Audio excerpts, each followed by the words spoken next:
Dylan Raiola is out for the season with a broken fibula that he suffered in the game against USC. What does this mean for the rest of the season for Nebraska? Well, first of all, backup quarterback, true freshman TJ Lateef should be starting for the rest of the season for Nebraska. And I know the offense looks super toned down in the time that he spent in the second half against USC.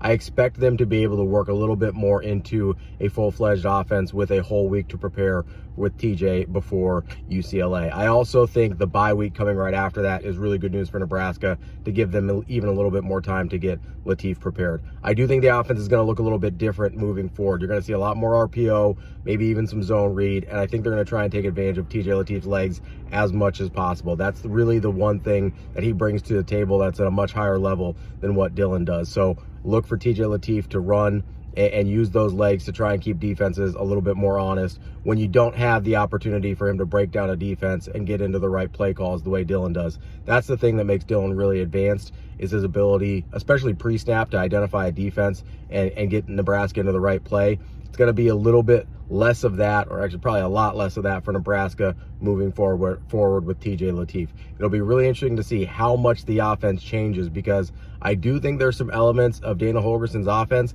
that he hasn't been able to use with Dylan Raiola that he might be able to break out with TJ Lateef moving forward. But the big news is Dylan's out for the season. We'll have to see if that means Nebraska can still reach some of their goals, get to 8 or 9 wins, or what that looks like for the offense. But stay tuned to Herd Sports and Hail Varsity. We'll keep you posted.